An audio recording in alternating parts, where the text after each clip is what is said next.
Hello everyone, welcome to another Ending Explained. Today I will be talking about Doom Eternal's DLC, The Ancient Gods, both Part 1 and Part 2, where we will find out that everything that happened between Doom 2016 and Doom Eternal was planned from the very beginning, from a higher power seeking revenge by any means. But before we begin, remember to like and subscribe, consider leaving a comment, it does help me out, and if you want to go extra, you can click the join button. Either way, just enjoy having you here and watching my video. Doom Eternal, The Ancient Gods begins after the events of the main campaign. Despite the Doomslayer killing the Icon of Sin, the death of the Khan Maker has allowed Hell to conquer Urdak, giving the demon horde access to all the dimensions, not only to restart their invasion of Earth, but all dimensions. To stop this, the Doomslayer rejoins Samuel Hayden and a handful of Ark scientists to liberate the Slayer's ally and creator, the Seraphim, which gamers will remember was the Maker who gave the Slayer his godlike abilities using the Divinity Machine during the war between Hell and Argent. Traveling to the Ark carrier towards the UAS Atlantica facility, the Slayer fights his way to the Seraphim's chambers and unlocks the containment pod. Hayden asks the Slayer to upload him into the pod, where it's revealed he is the Seraphim. It turns out Hayden uploaded his consciousness into a human clone and attempted to prepare humanity for the coming war against Hell, knowing full well that they would discover Argent energy eventually, but he would guide them of how to use it and eventually use it against Hell. However, foolishly, the Seraphim tells Doom Guy what to do and that he owes them, which is never a good idea. You should never tell Doom Guy what he owes you or what to do, because it'll just end badly. You can't just shoot a hole into the surface of Mars. The portal is ready. Warning. Mars surface targeted. Safety Would mechanism you like me to activated. disable the safety protocols?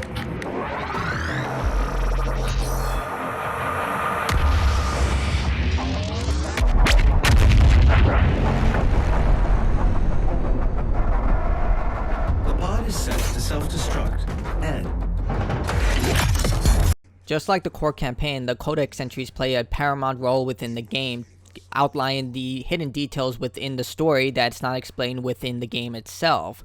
Through the Codex entries, we learn about the history of creation, with the first set exposed within the first level, how the Father was the first being who created Jakad, better known as Hell, where the Father forged Davath to lead the first realm and Hell itself along with the first gods. Despite Jakad's advantages, mortality remained a curse among the people, where Davath sought not only a way to extend his own life, but the life of his people. Seeing that Davath's quest would threaten all creation and challenge the Father, Jakad was sealed from all other dimensions. Outside from the city of Amora, the world fell into ruins as resources were stripped, and the once glowing paradise turned into a horrible cesspool of violence, as we see in the next level, the Blood Swamps. To prevent this from happening again, the Father blessed Earth with pain and misfortune, so the Earth realm would treasure life and the joys that come with suffering. There are also images that showcase Jakad before it fell. Entry 2 focuses on the creation of the Seraphs, makers that only answered to the Father and were disconnected from the rest of the makers, which is why they remained uncorrupted after the Icon of Sin was released. They aided the Father in his work, but after the Battle of Isocast, which is not elaborated on, but it's highly inferred that they betrayed the Father, they were stripped of their wings. The Seraphim built the Lumerium in Urdak, a place where the essence of life can be harnessed, and we later learn from an entry, no blood can be spilled within this inner chamber. It's supposed to be this holy place. To prevent them from seeking power, the Father ordered that the Seraphs must serve anyone who enters in that chamber with a life essence. What is life essence? Well, it is the very essence of a living being that can be reborn from the process of their own life essence. Unfortunately, it is an extremely gruesome process that only someone with the might of a god can endure. The final entry focuses on what happened to the Father. Apparently, his life essence was sealed away to prevent Davath from absorbing his powers and destroying Urdak. Hayden, as the Seraphim, took the Father's life essence to the Lumerium as requested by the Father, but later on we learned that Hayden took the Father's life essence to Jakad with no exact reason why, but we'll find out why this was written in this way later on in the part 2 of the Ancient Gods. Back at base, Hayden is suffering from the same corruption as the Makers who fell after the Icon of Sin was released and requires the Father's life essence to stop the process. The sphere is found in the Dark Realm, but Makers cannot set foot there. With the Father's essence, Hayden believes that they can save the Makers' world of Urdak and stop the demons. The issue being that the only one who can prove themselves in the blood swamps can reach the peak of Ignomor Sanctum, where the Father's life essence is located. The Slayer of course proves himself in various battles and reaches the Sanctum where Hayden is waiting. Looking in hope that the Father will save him from the corruption, the Slayer destroys the orb, dooming Hayden. Instead, the Slayer grabs the Dark Lord's essence with the intent to revive him and destroy the demon leader. The reason why we'll find out later why he didn't revive the Dark Lord, but we'll see that there's a reason for all the Doomslayer's actions. As before, the collectibles provide greater insight into the game's lore, the first being of the Seraph's troubled feelings towards Jakad and the Father's love for his first creation, David.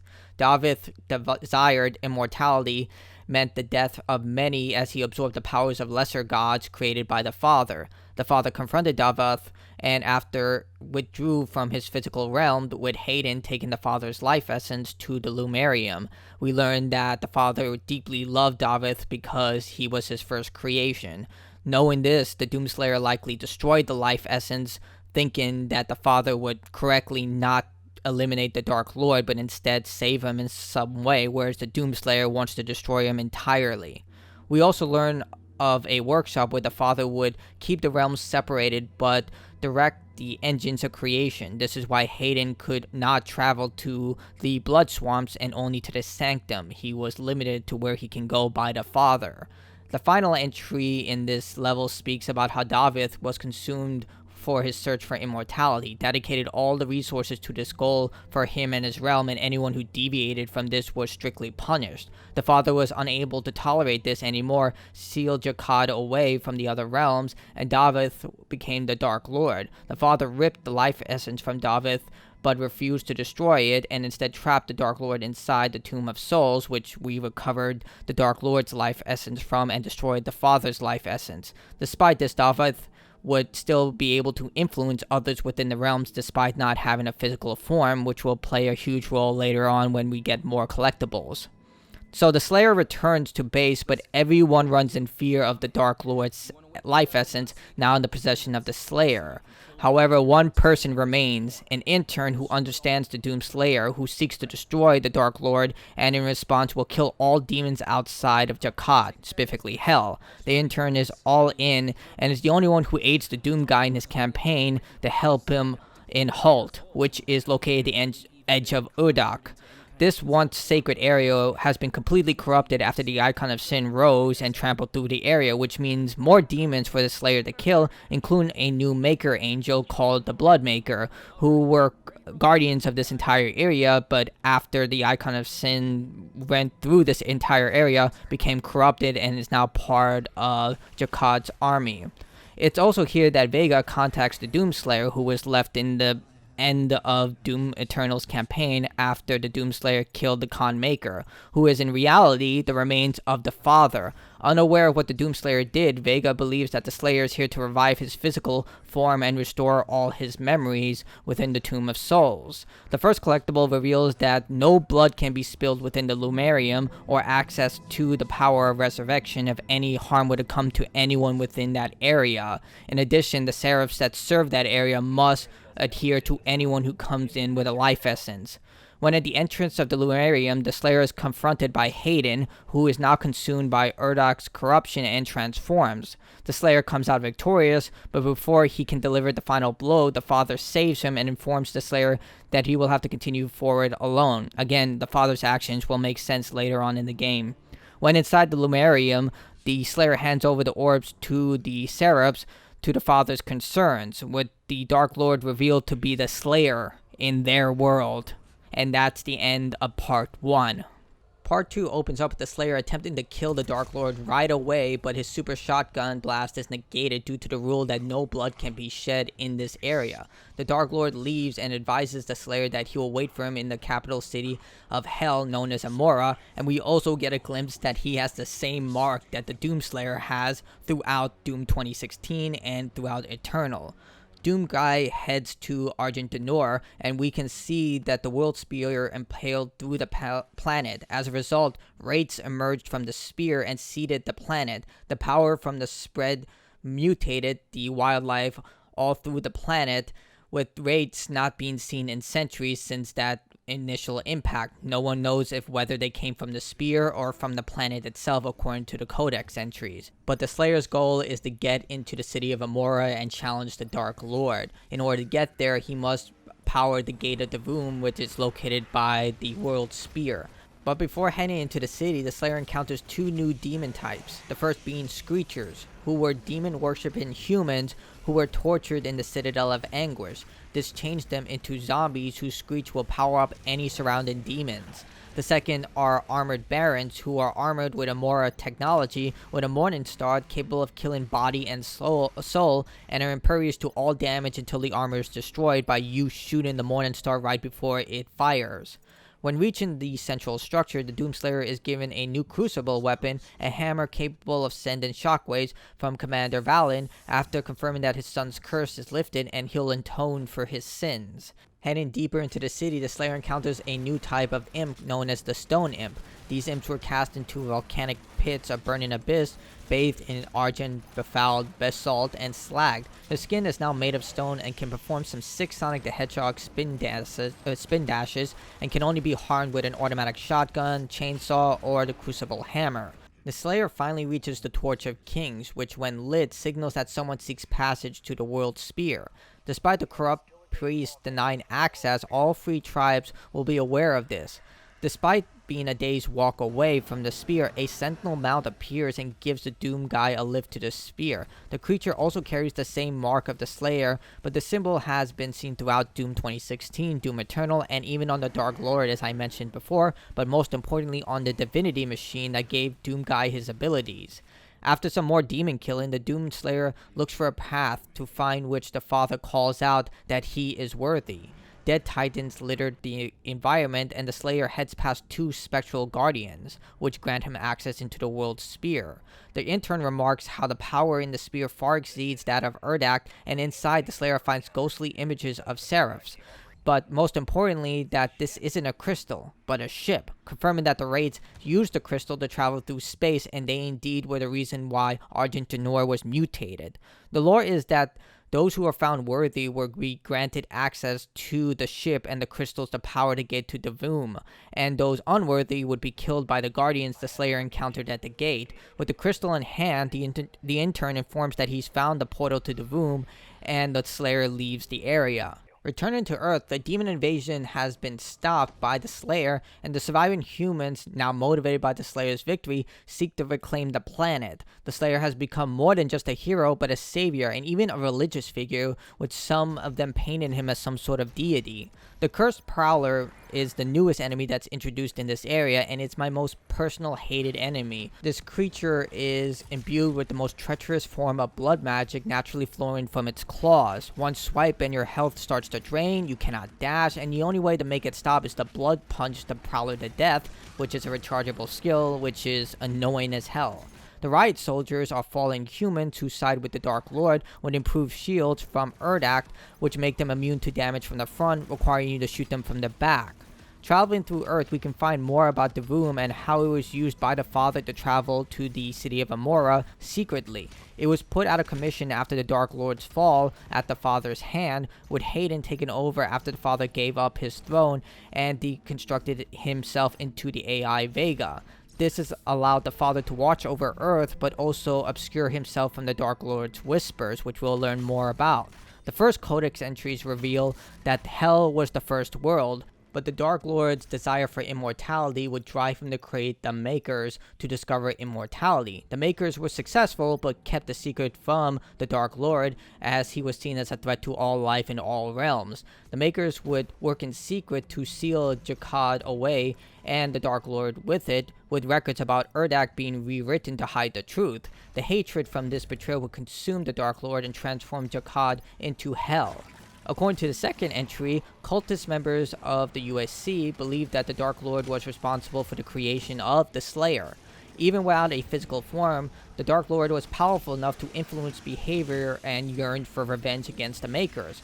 Corrupting the mind of the Khan Maker, he made the Maker leader believe that there was a chosen one who threatened her rule. Convinced of this, she did whatever it took to try and find this beast and stop them by any means. Heading into the gate of the room, the Slayer stands at the gates of Amora, and the Dark Lord appears sporting some really cool demonic armor. The Dark Lord calls out to his forces, "Attend me," as the demons rush out of the city, but most importantly, his guards who waited for eons for the leader to return stand ready to dive for the Dark Lord. Just then, Commander Valen just appears from a portal along with thousands of Sentinel warriors, heeding the call by the Doomslayer, with ships and Atlan mechs joining the fight against the Dark Lord. This giant battle between Hell's armies and the forces of good rage in the background as the Doomslayer takes charge against Hell's forces. But most importantly, we find codex entries that explain that everything we learned from part 1 may not appear what it seems, with the first entry being called the False Salvation, and it reads as such. The Dark Lord guided the hand of the Khan Maker as she directed the creation of the Divinity Machine. The father had saved an element of the Dark Lord before he betrayed him and went into hiding, for he was reluctant to destroy all parts of his creator. This piece of the Dark Lord remained sealed within the coffins of Urdak. Knowing this, the Dark Lord guided the Khan Maker to it, and she took its discovery as a sign from a higher power. She descended from the mountains of Encremon with the shard needed to power the Divinity Machine they had created to save all worlds. So as you can see here, the Dark Lord was guiding the Khan Maker into creating the very thing that would end up destroying all of the Makers. And this entry complements the history of Amora. Translation of ancient texts name Amora as the capital city of Hell. Devath, the creator of this primal realm, came to be known as the Dark Lord after the betrayal by the race of Makers he had crafted. Sealed off against his will from other dimensions, the first world, known as Jakad, fell into corruption and transformed over time into Hell. Once a paradise at the dawn of creation, Amora now survives as a stronghold where the Dark Lord resides, sustained now by the essence of Hell's victims. The people of Amora experience life eternal. Regular infusions of Hell energy have prevented them from transforming into demons found outside the boundaries of the city. Ancient technology defends Amora from invaders, the high walls impenetrable to those who would bring harm to the last people of the first world.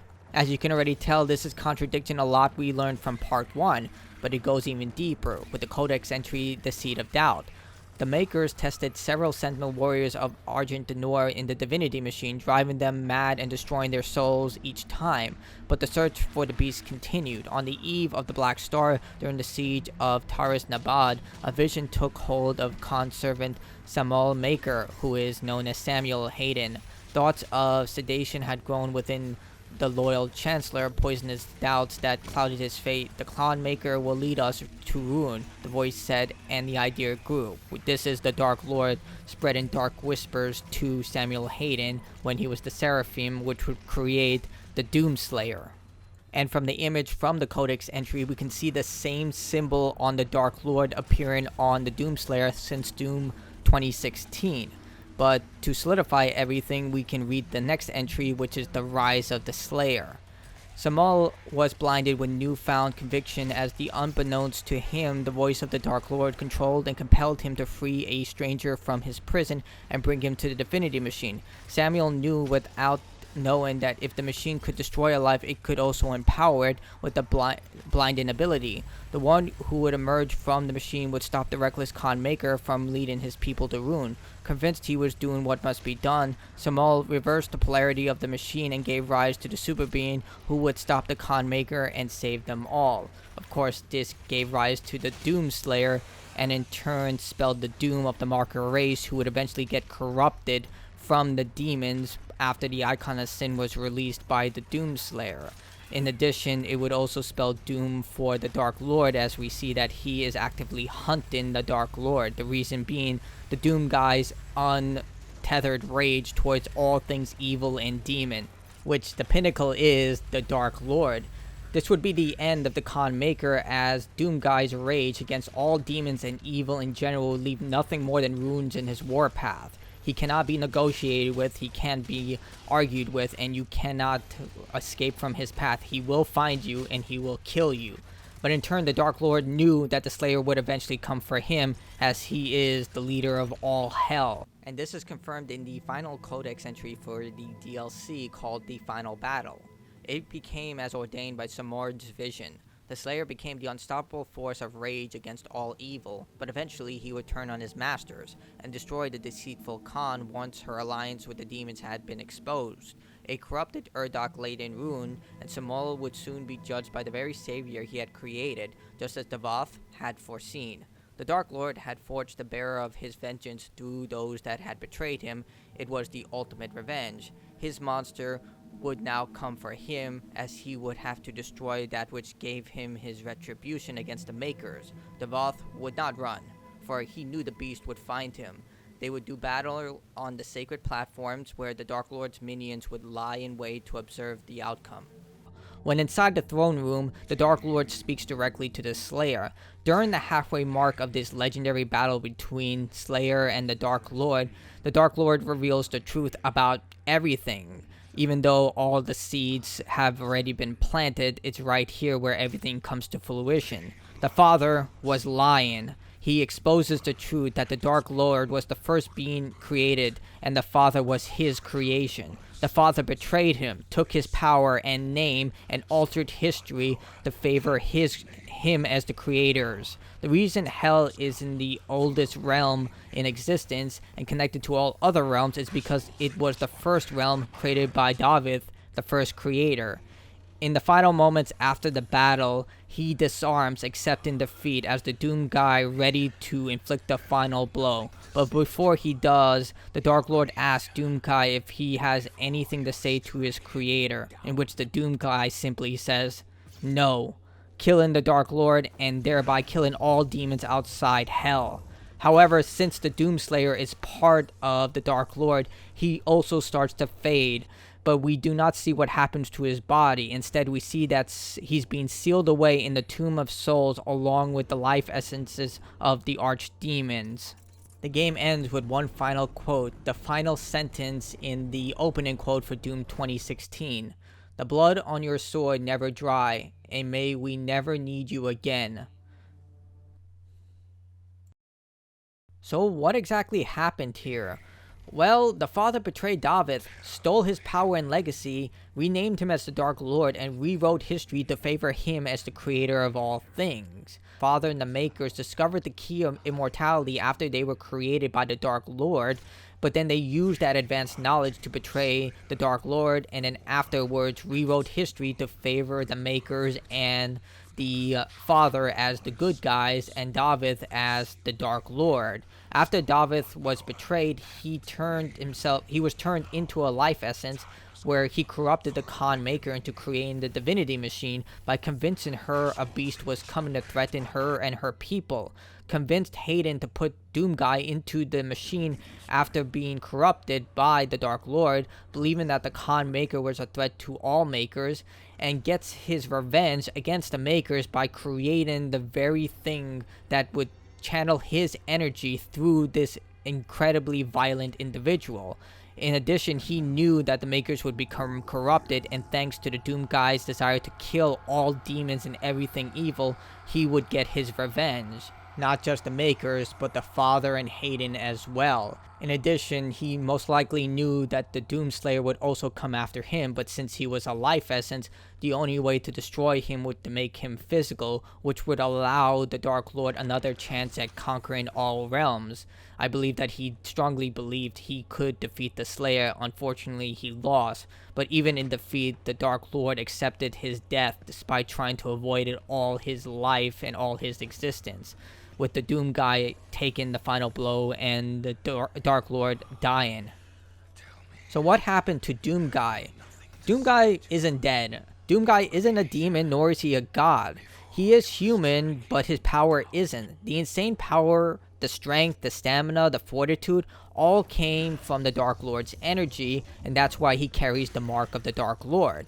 When killed, all that energy was siphoned from Doomguy, which is likely why he was in a daze afterwards. Without any of David's abilities, the Doomguy simply went back to being human, but he was feeling the effects of all that power just being siphoned away. Remember, the Doomguy has taken on godlike beings since 2016 and even beyond then, and now that he's had all these abilities stripped from him, that's likely what he's facing right now, the drain of becoming human once again. If he truly was going to die, his body would immediately have disintegrated just like the demons did since they were outside hell. So my guess is that the Doomslayer is still alive and in prison. Plus, remember the quote at the end of the game.